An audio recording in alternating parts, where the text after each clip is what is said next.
but some of them, it does get a bit advanced. Okay, and our first slide, it's asking about what is your immune system? Well, the immune system, like rest of our systems, is a bunch of different parts of our body and our organs, and working together to achieve homeostasis and to have balance. And our immune system, and this is the part that you want to write down, is our protector. It protects the body from pathogen. Any kind of thing that would be foreign. And the last chapter, we learned that a pathogen is any type of microbe that causes us harm, right? So we know that pathogens is something bad, but we know that microbes, right? We can have millions of them on us, and most of them, for the most part, are very beneficial to us. But if it becomes something that's not beneficial, then it's a pathogen, right? So our immune system helps protect us from pathogens. We know that the immune system works with every single part of our body. One of the major, we learned this in micro, what's our greatest defense against pathogens? And that was our skin. Well, the immune system works directly with the skin, and it works with our bloodstream and the circulatory system, and it works with something, the lymphatic system, and all of the organs. And we're going to talk about that, okay? This system itself consists of these parts. And I sent a picture, and the picture was an attachment to the email. It's also in Teams, and it was a little green and white picture, and it shows the thymus, the spleen. It shows a bunch of different areas where the lymph nodes are, and it shows. Can you see me? Can you see me as I'm talking? No. Okay. No. Okay. Our immune system, if you look and you feel right up underneath your jaw, we have lymph nodes right underneath the jaw, behind the ear. We have lymph nodes underneath our armpits, in the groin. We have them all over the body. And our lymph nodes, we're going to really get into, and we're going to talk about. We have lymph tissue, stem cells, white blood cells, antibodies, and what's called lymphokines. So all of these are what make up our immune system, okay? And then this picture is just kind of like, representing, hey, it's everything. It's all of our body working together to fight off any type of pathogen. Okay, before we get too in-depth going through the words, I like pictures. So this picture right here, you can see the woman? Yes. Okay. All right. This is showing you, like, if we could see inside and look at the lymphatic system, this is what we'd see. We would see, just like I was talking about here, we would see tonsils, lymph nodes. That's all these little green dots. You see how we have a bunch of them right here in the arm and throughout the stomach and the groin? And then we even have some here in the arms. There's some lower down in the legs as well. But all of this is the lymphatic system.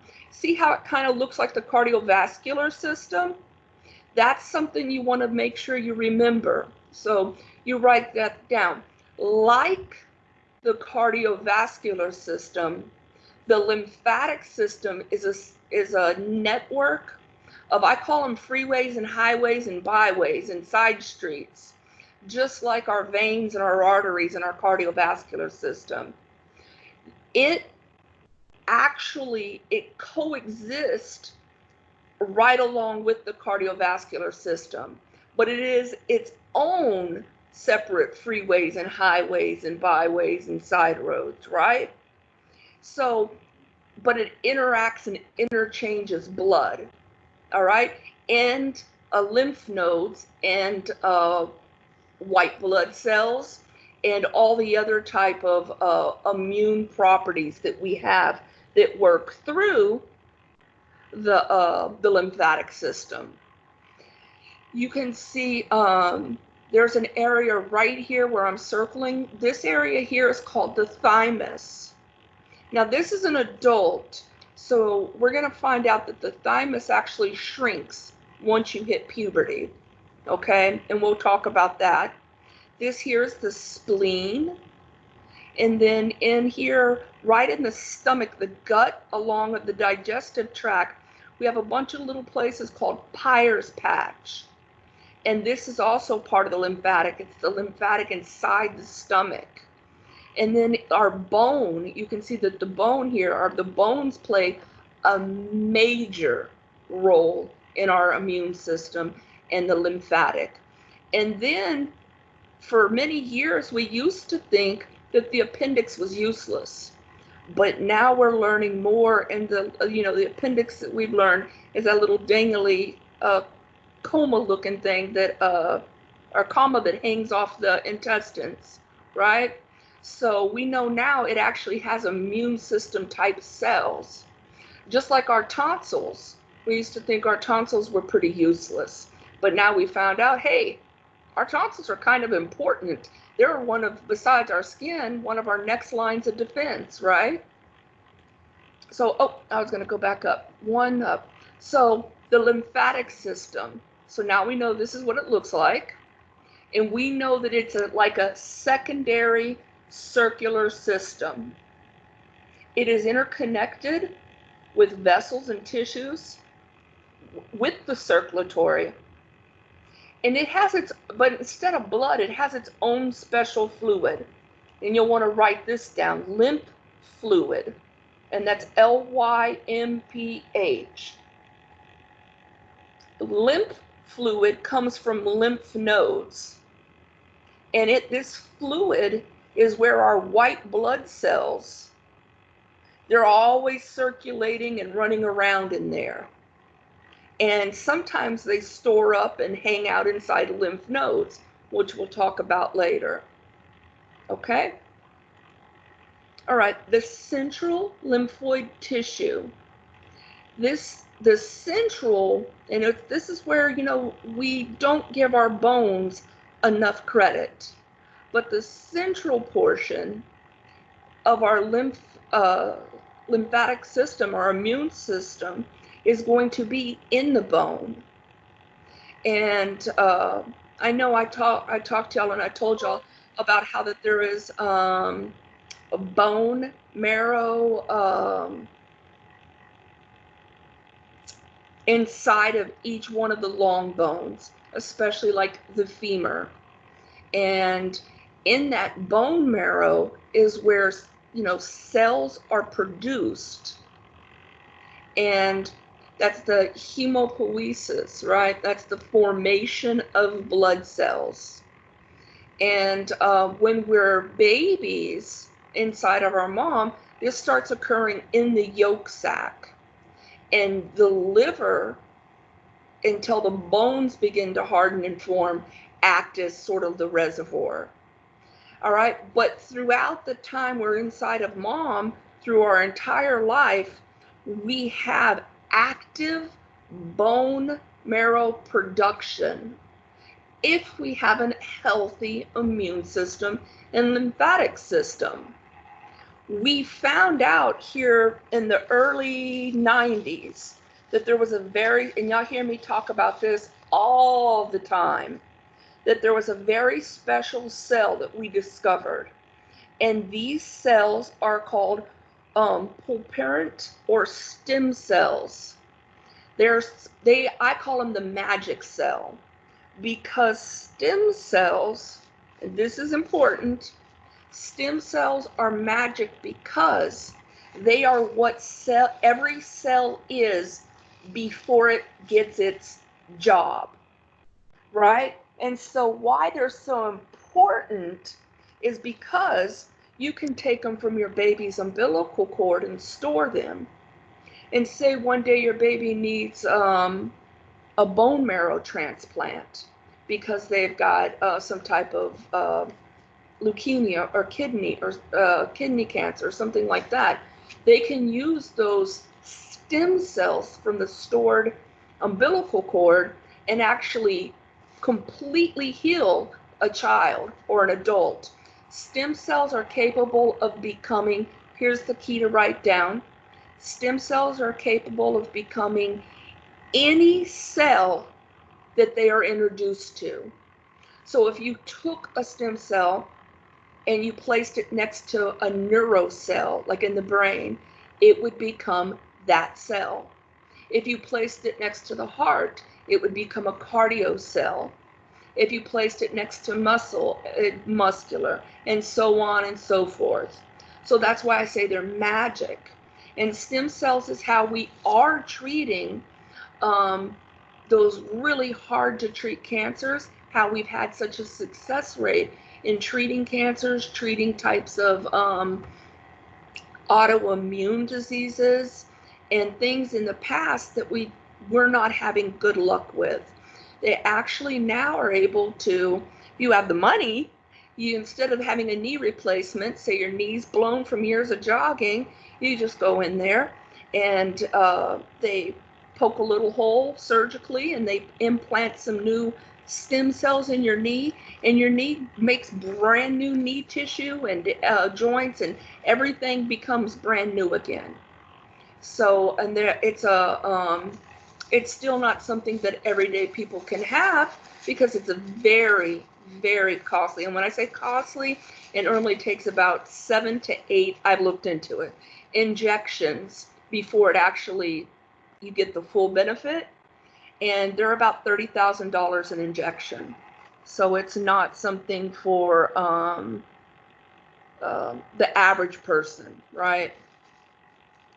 Okay, we're going to move on and we're going to talk about the first part of the lymphatic immune system, okay? And you hear me, and I'll continue to combine these two because they are separate, but they are together. And you'll understand that as we move along. The thymus is this little bitty, like I said, in adults, it shrinks up and sometimes becomes unnoticeable in imaging. But what it does when you're a baby and throughout your childhood is vital. So that's, you'd want to write that down. The thymus is what builds your immune system you will have for the rest of your life with certain cells. Those cells are called T cells. All right? These T cells are vital when we talk about protecting us against bacteria and especially viruses. But here's what's really sad. Once our thymus is completely done making all of the T cells that it's going to make, that happens right about puberty.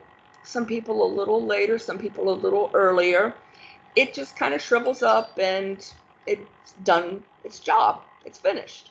So you have all of the T cells that you're going to have for the rest of your life.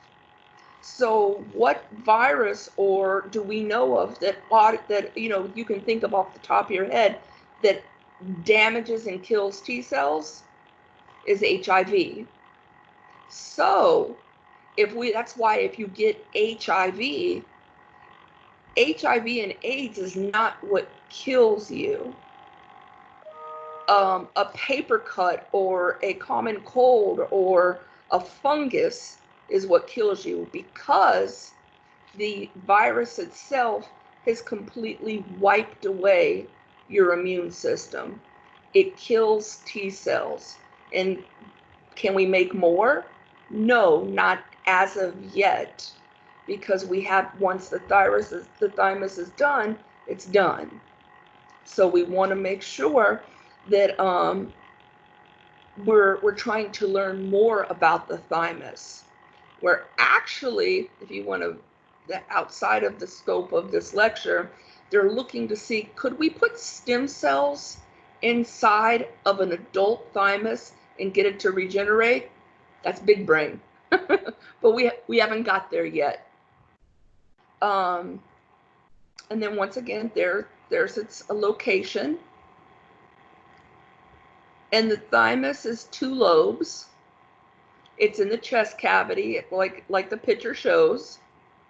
And oh, you don't really need to know about the medulla and the cortex and all that. If you move on to nursing, that'll be more important. But the function is this. From the time you're being baked in your easy bake mama to the time you hit puberty, your thymus is assigning all of your cells of your immune system jobs. And I have a little video that'll help make sense of that. Okay? So the thymus is like a factory for baby cells to enter into and get a education and then go out into the workforce of your immune system. Some of them become what we call B cells. Some of them become T cells, and there's different aspects of T cells. But we'll talk about that. But so what its job is to mediate and produce cells. All right? The T in T cell stands for thymus. So that's where we get that from. So a T cell basically means it's a thymus cell. Okay? And I was telling you, the thymus, when it takes these baby cells in, it can decide what job that cell is going to have in the immune system. We'll learn about the B cells here in a minute.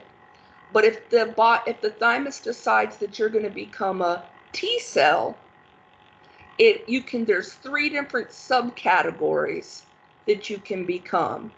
You can become a cytotoxic T cell, or you could become a helper T cell or a regulatory T cell. And each one of these T cells are vital to keeping us and our immune system healthy. Cytotoxic T cells, I like to think of them, they're the killers. They terminate anything that's going to immediately cause us issue. Helper cells are exactly what they say they do. They walk around and go, you can do it, keep going when we have an infection, and they help aid the immune system. And then regulatory T cells are the ones that say, okay, the infection's over, time to go, bye. So they regulate and keep everybody under control. Okay, and I have a really awesome video I'm going to show y'all. So that was the central. Now this is peripheral. And we know peripheral means what? That means the limbs, right? So the peripheral consists of the lymphatic pathways or vessels, and the lymph nodes, the spleen, the tonsils, and all those kind of good things. And our lymph nodes, like I was showing you in that picture, we have some that if you ever got strep throat or a really bad sore throat, you might have felt some little knots underneath your jaw, and that was your lymph nodes. Or if you get real sick with certain infections, you might even feel some underneath your armpit or in the crease of your leg, the growing area. And why they swell is because that's your body's way of pumping out more cells to send to the aid of getting you well.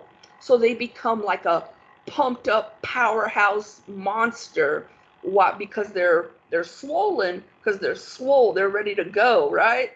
So as the infection goes on, the lymph nodes can swell, but usually as the infection or virus is taken care of, the lymph nodes go back to their normal size. This picture here is showing you a bunch of different lymph nodes. The ones that I want you to be familiar with, I'm not worried, is the submandibular. That's the one under the jaw. It's not stated here. And the axillary and the inguinal, or like the growing area, okay? Because those are the three areas you're going to see a doctor check if they suspect. That's why when you go to the doctor, they're not just filling you up, they're checking the lymph nodes and different areas and making sure, seeing what's going on.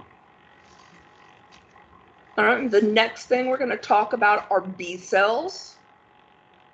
And I told you that the thymus, we're still back to the thymus. B cells are, when they enter the thymus, they're still brand new baby cells. They haven't been given a job. And the thymus says, okay, your job is going to be keeping more cells coming to me and supporting your bone marrow. So the B is for bone, and they become, and that's something you'll want to know, B cells is for bone. All right? And B cells are vital for a couple of reasons. Not only do they produce the bone marrow that we keep the rest of our life, they also produce our something called immunoglobulins, antibodies. And you've heard me talk about antibodies before when we were talking about blood cells and blood types, right? And the sprinkles on the donuts. Well, our B cells are what regulates that.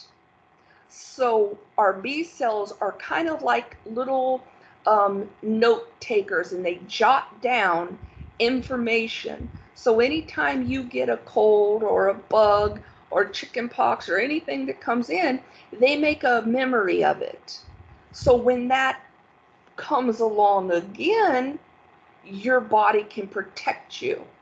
That's how vaccines work as well.